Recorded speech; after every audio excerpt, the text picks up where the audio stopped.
बार एक और सपा विधायक निपट ही गए। हो गया वही जिसका था अंदेशा, लग गया सपा को जोर का झटका। एक और इधर अखिलेश यादव बीजेपी को धुआं धुआं कर चर्चा में, सपाई जीत का जश्न मना रहे हैं। तो उधर सपा के एक और मुस्लिम विधायक की चली गई विधायकी।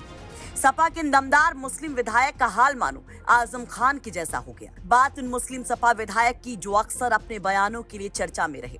वो ऐसे बवाल में फंसे कि हो गई 7 साल की सजा और चली गई विधायकी। दरअसल आगजनी के एक मामले में कानपुर में सीसामऊ सीट से समाजवादी पार्टी के विधायक इरफान सोलंकी को कानपुर एमपी एमएलए कोर्ट ने 7 साल की सजा सुनाई। कोर्ट ने जाजमऊ आगजनी केस में सपा विधायक इरफान सोलंकी समेत 5 आरोपियों को 3 जून को ही दोषी करार दिया था।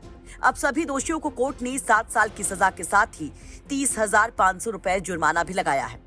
विधायक इरफान सोलंकी और उनके साथियों को जो है माननीय एमपी एमएलए न्यायालय के द्वारा जो है आगजनी वाले मामले में धारा 436 में सबसे ज्यादा सजा 7 साल कारावास और 20,000 का जुर्माना की सजा।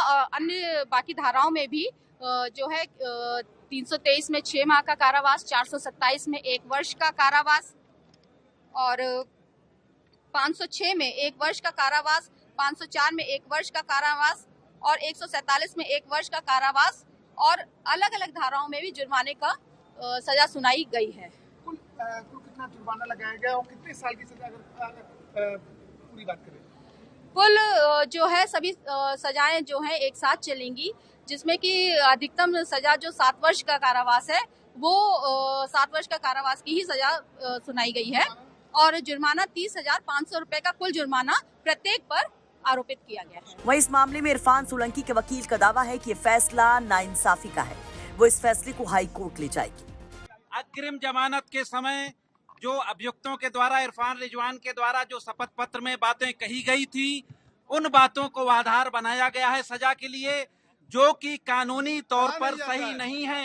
खैर, अब हाई कोर्ट में क्या होता है वो तो वक्त बताएगा, लेकिन एमपी एमएलए कोर्ट ने जिस तरह से 7 साल की सजा इरफान सोलंकी को सुनाई है, उस हिसाब से जनप्रतिनिधित्व कानून के तहत उनकी विधायकी तो गई, क्योंकि जनप्रतिनिधित्व कानून के तहत 2 साल या उससे ज्यादा की सजा पर विधायकी या सांसदी चली जाती है। साथ ही चुनाव लड़ने का अधिकार भी छिन जाता है। ऐसे में इरफान सोलंकी के सियासी भविष्य को लेकर भी चर्चाएं तेज हो गई। वैसे आपको बता दें कि सपा के विधायक और इनका परिवार अपने क्षेत्र में इतना मजबूत है कि मोदी सुनामी में भी ये सीट पर वो मजबूती से डटे रहे। वैसे लगातार इरफान सोलंकी खुद के खिलाफ बड़ी साजिश का आरोप लगाते रहे, खुद के साथ दुर्व्यवहार परेशान करने का आरोप लगाते रहे। कई दफा पेशी के दौरान उनके रोते चीखते चिल्लाते हुए वीडियो भी वायरल हुए। तो अब जिस तरह से इरफान सोलंकी की विधायकी गई है, उस पर आप लोग क्या कहेंगे?